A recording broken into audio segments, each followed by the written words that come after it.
Now we will see some of the problems of consumer. उपभोक्ताओं की समस्याओं को देखने जा रहे हैं हम।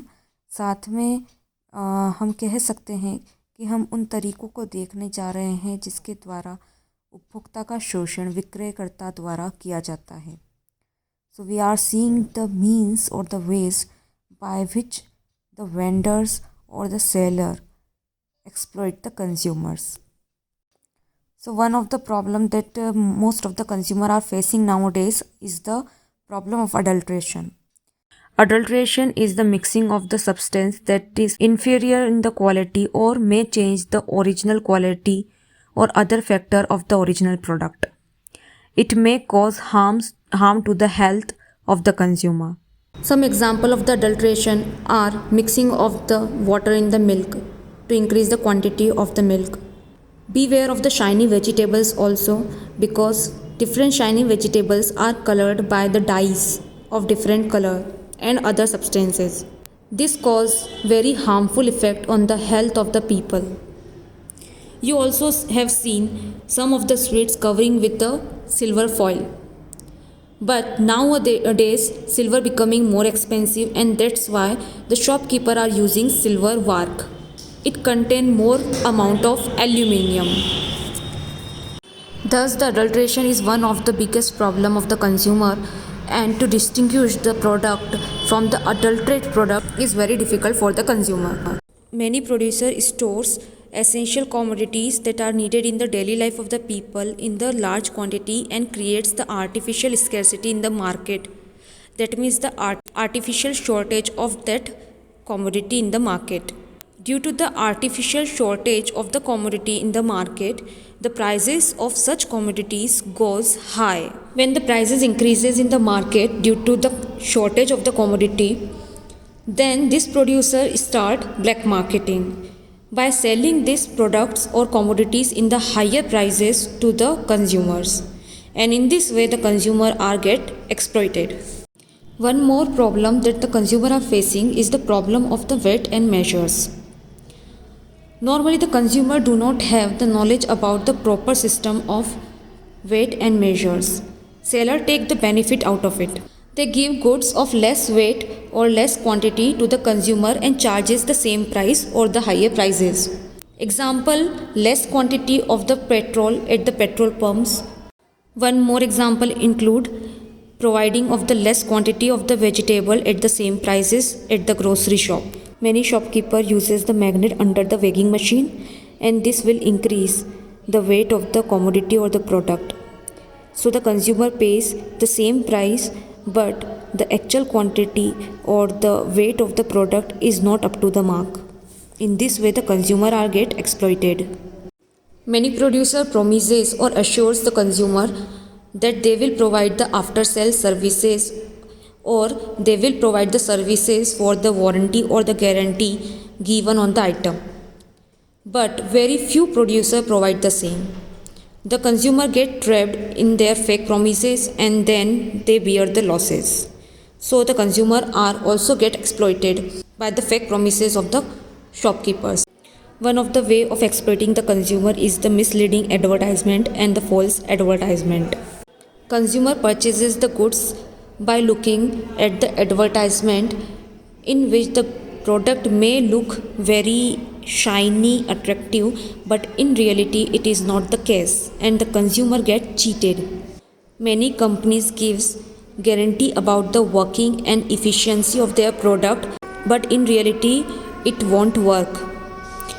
One of the most popular example is Fair and Lovely, which claims fairness in 7 days. 7 दिनों में गोरापन, but in reality it is not possible. No one can be fair within 7 days. Other ways of the consumer problems or by which the consumer get exploited includes charging of the high prices, weak bargaining power of the consumer when they are unorganized, providing of the fake goods or fake brands. So in this way consumer are get exploited, and these are the most common problems of consumer in India. उपभोक्ता समस्या में सबसे पहली समस्या आती है मिलावट की। मिलावट जो होती है वह उपभोक्ताओं के स्वास्थ्य पर भी असर डालती है कई बार मिलावट के कारण उपभोक्ता की जान पर बनाती है। दैनिक आवश्यकताओं की चीज़ों में मिलावट होने से उपभोक्ताओं के स्वास्थ्य पर असर पड़ता है और साथ में जिन आइटम्स या जिन प्रोडक्ट में मिलावट की जाती है उन्हें पहचानना भी उपभोक्ताओं के लिए कठिन होता है। कुछ एग्जाम्पल, कुछ उदाहरण हम मिलावट के देखेंगे, जैसे कि दूध में पानी का मिला देना। विक्रयकर्ता द्वारा दूध की क्वांटिटी को ज़्यादा दर्शाने के लिए दूध में पानी मिला दिया जाता है।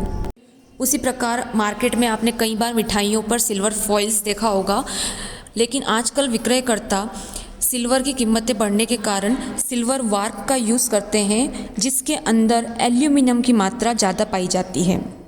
उसी प्रकार जो कॉफ़ी सीड्स होती है, कॉफ़ी के जो बीज होते हैं, उसके अंदर इमली के बीजों का प्रयोग कई बार किया जाता है। मस्टर्ड सीड्स का प्रयोग कई बार किया जाता है। बाज़ार में चमकते हुए फलों से तो आप सावधान रहिएगा, क्योंकि उनके चमचमाहट के पीछे अलग अलग कलर की डाई और केमिकल्स का प्रयोग किया जाता है, जिससे उपभोक्ता के स्वास्थ्य पर भी प्रभाव पड़ता है। थोक व्यापारी द्वारा एवं उत्पादनकर्ता द्वारा कई बार दैनिक वस्तुओं की आवश्यकताओं वाली चीज़ों को संग्रहित कर लिया जाता है। लंबे समय तक संग्रहित करके कृत्रिम कमी दर्शाई जाती है और मार्केट में कमी होने से इन चीज़ों की जो प्राइसेस होती है, जो मूल्य होते हैं, उनमें वृद्धि हो जाती है।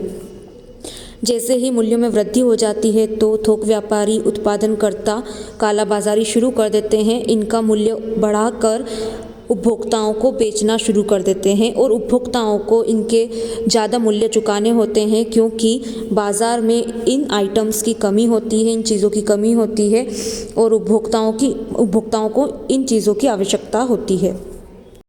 एक उपभोक्ता समस्या जो है वो है कम वज़न या मात्रा का दिया जाना उपभोक्ताओं को विक्रयकर्ता द्वारा। उपभोक्ताओं को विक्रयकर्ता द्वारा कई बार कम वज़न या मात्रा की चीज़ें दे दी जाती है और उनसे मूल्य पूरा लिया जाता है। साधारण उपभोक्ताओं को नापतोल में की जाने वाली गड़बड़ियों का ज्ञान ज़्यादा नहीं होता है, जिससे वो ठगा जाते हैं। कई बार विक्रयकर्ता द्वारा वज़न करने वाली मशीनों के नीचे मैग्नेट लगा दी जाती है, जिससे वो मशीन चीज़ों का वज़न या मात्रा तो बराबर ही दर्शाती है, लेकिन असलियत में वो जो वज़न होता है वो मैग्नेट का होता है, ना कि उस प्रोडक्ट या उस चीज़ का। और उपभोक्ता वज़न को देख के बराबर मूल्य दे देता है, किंतु असलियत में उसे जो प्रोडक्ट और जो चीज़ विक्रयकर्ता से मिली है उसका वज़न तो कम होता है। इस प्रकार जो है उपभोक्ता का शोषण किया जाता है। एक समस्या जो है वो है विक्रय पश्चात सेवा की समस्या। विक्रयकर्ता विक्रय के पश्चात सेवा देने का वादा जो है उपभोक्ताओं से करते हैं। कई प्रोडक्ट और चीज़ों के ऊपर वारंटी और गारंटी दी जाती है, किंतु एक बार विक्रय हो जाता है तो कई विक्रयकर्ता उस सेवा से मुकर जाते हैं, जिसके कारण उपभोक्ताओं को परेशानी झेलनी पड़ती है और उनका शोषण होता है।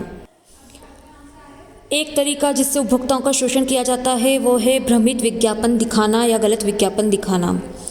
ऐसे कई विज्ञापन दिखाए जाते हैं जो कि उपभोक्ताओं को आकर्षित करते हैं।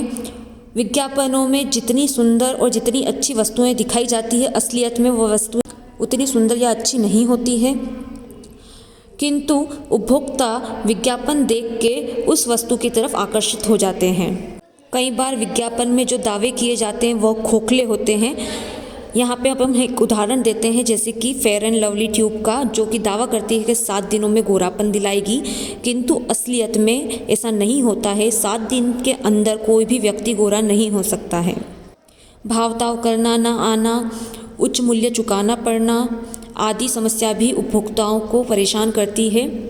इन सभी समस्याओं के कारण उपभोक्ता का शोषण होता है। तो हमने उपभोक्ताओं की समस्याओं को देखा कि किस तरीके से उपभोक्ताओं का शोषण किया जाता है और क्या क्या समस्याएं उपभोक्ताओं को देखनी पड़ती है।